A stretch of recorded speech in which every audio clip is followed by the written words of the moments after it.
আমি কি করে যে বাবার দিকে চোখ তুলে তাকাবো আমি জানি না। আমার সেই ক্ষমতাটা নেই রে শুভ। বাবা, ওই মোহনা যা চেয়েছিল আমি যদি সেটা দিয়ে দিতাম,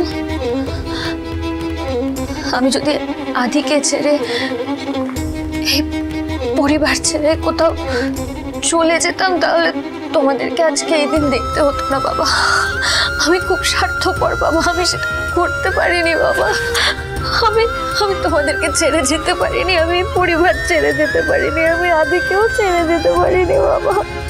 আমি খুব স্বার্থপর। না রে মা, এদিকে দেখ, তাকা আমার দিকে। তুই হলি আমার ঘরের লক্ষ্মী। নিজেকে সবকিছুর জন্য দায়ী করে কষ্ট পাস না রে মা। এখানে আর কিছু নেই রে শুভ, কিছু নেই। এই প্রতিপত্তি, সম্পত্তি কি দিল আমাদের? কিচ্ছু না। বাড়িটায় শান্তি নেই, তুই ভালো নেই, তোরা কেউ ভালো নেই। আমার নিজের শরীরটা ভালো নেই, কিছু ভালো লাগছে না রে। আমার চোখের থেকে শুধু অন্ধকার দেখতে পাচ্ছি। চল মা, এখান থেকে চলে যাই। বাপ মেয়েতে মিলে আমরা অন্য কোথাও চলে যাই, এখান থেকে অনেক দূরে, এই চাকচিক্যের শহর ছেড়ে দূরে, অনেক দূরে কোথাও চলে যাই। চল না মা, নতুন করে আবার শুরু করি। তুমি ঠিক বলেছো বাবা। যেখানে মনে হয় আমাদের রাস্তা শেষ হয়ে গেছে, সেখানেই তো নতুন রাস্তা লুকিয়ে থাকে। ভগবান হয়তো আমাদের সেই পরীক্ষায় নিয়ে দেখছেন যে আমরা সেই নতুন রাস্তাটা খুঁজে পাই কিনা। চলো বাবা, আমরা দেশেই ফিরে যাই। দেশে ফিরে গিয়ে আবার আমরা নতুন করে সবটা শুরু করব। হ্যাঁ বাবা, নতুন করে সবটা শুরু করব।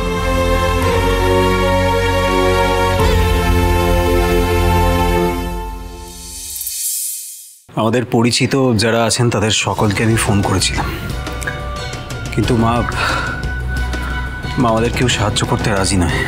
আমার মনে হয় না আমাদের কাছে আর কোনো উপায় আছে বলে। আমাদের কাছে সত্যি আর কোনো উপায় নেই রে ঋদ্ধি।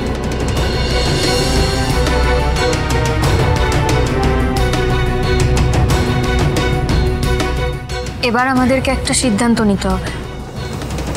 এবার আর কি সিদ্ধান্ত নেওয়ার আছে?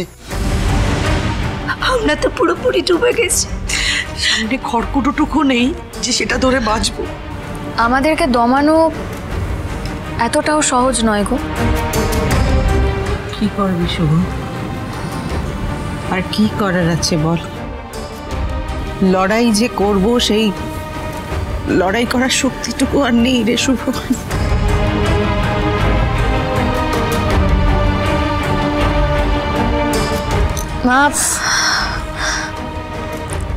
মা, আমাদের কাছে আমাদের পরিবারটাই হচ্ছে শক্তি।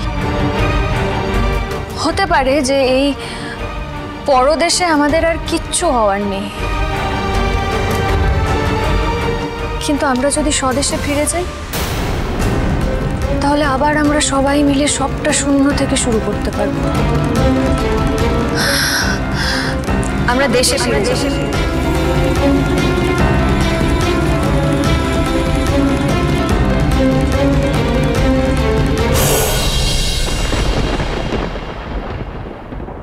শুভ, তুমি কি বলছো? আমরা এখানে সব ছেড়ে আমরা ইন্ডিয়া ফিরে যাব? আদি, এছাড়া তো আমাদের কাছে আর কোনো উপায় নেই।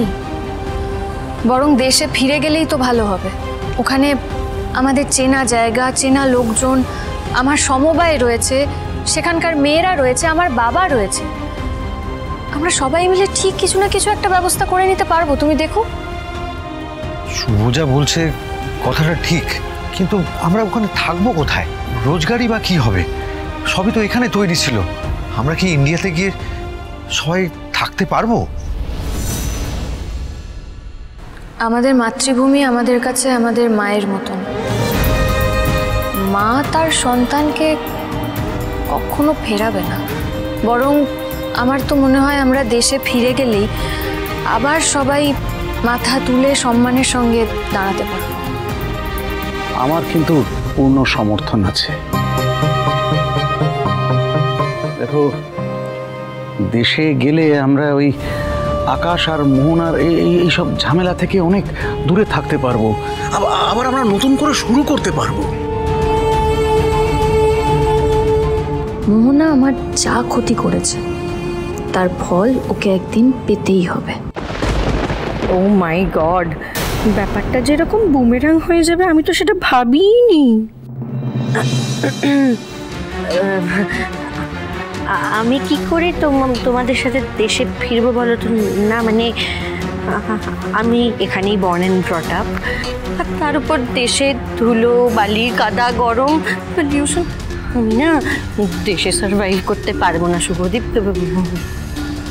বাংলার মাটি, বাংলার জল, বাংলার বায়ু, বাংলার ফল, পূর্ণ হোক, পূর্ণ হোক, পূর্ণ হোক হে ভগবান।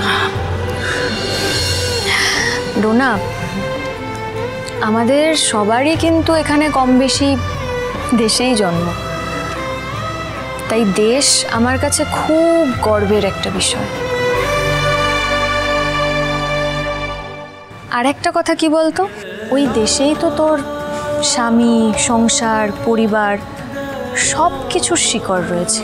তাহলে শিকড়ের নাম শুনে তুই এরকম নাকশিট করছিস কেন? আর দেশে যদি আমরা সবাই মিলে থাকি তাহলে কি বা নিউ ইয়র্ক, কি বা ইন্ডিয়া। ঠিক একদম। কিসের শিকড় শুভ? বিয়ে হওয়ার পর আমরা এখানে এতদিন ধরে রয়েছি, এইখান থেকে আমরা যখন যাই আমাদের কত উঁচু দরের ভাবে, কত কদর করে। আমি ওখানে গেলে আমার প্রেস্টিজের পুরো টাইটাই ডিস হয়ে যাবে। আমি যাব না, কিন্তু আমি যাব না, আমি একদমই যাব না। রঞ্জিনী, কোথায় যাচ্ছ? রঞ্জিনী, আমার কথাটা শোনো। রঞ্জিনী, আমাদের ডান্স ক্লাস এখানে, আমি কিছুতেই ডান্স ক্লাস ছেড়ে যাব না, কিছুতেই না। শুভদের একটু সময় দাও। এতদিনের একটা সেটেলমেন্ট নিউ ইয়র্কে, হুট করে ওভারনাইট সব ছেড়ে আমরা ইন্ডিয়া চলে যাব, এদেরকে একটু সময় দাও। আমাদের ঝামেলার জন্য হুট করে এদের জীবনে এত বড় একটা ঝড় চলে আসবে, একটু সময় দিলে আমার মনে হয় সব ঠিক হয়ে যাবে। ওদেরও সামলাতে একটু সময় লাগবে। আর তুমিও কি আমার উপরে ভরসা করতে পারছো না? শুভ, এটা কি করে ভাবলে যে আমি তোমাকে ভরসা করিনি? আমি জীবনে প্রত্যেকটা ডিসিশনে তোমাকে সাপোর্ট করি, তোমার উপর ভরসা করি, আমি নিজের থেকে বেশি তোমায় ভরসা করি। উই আর এ টিম শুভ। আর বাবা যখন তোমাকে সাপোর্ট করেছে, আমার আর কিছু বলার নেই। আমাদের দ্বিতীয় সন্তান না হয় দেশের মাটিতেই জন্ম নেবে। ঠাকুর যা করেন মঙ্গলের জন্য করেন। জীবনের শেষ কটা দিন না হয় দেশের মাটিতেই কাটিয়ে দেব।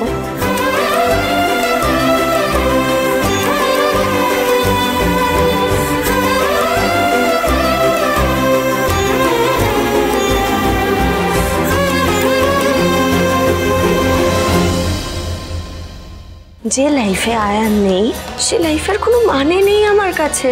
ওই শুভ লক্ষ্মীকে আমি আয়ানের জীবন থেকে সরাবো, আয়ানকে আমার নিজের করে পাবো। তোমাদের কাছে আজ প্রতিজ্ঞা করে যাচ্ছি, আগামী 7 দিনের মধ্যে কলকাতার বাড়িতে মা জগদ্ধাত্রীকে প্রতিষ্ঠা করে তারপর আমি শান্তির নিঃশ্বাস ফেলবো।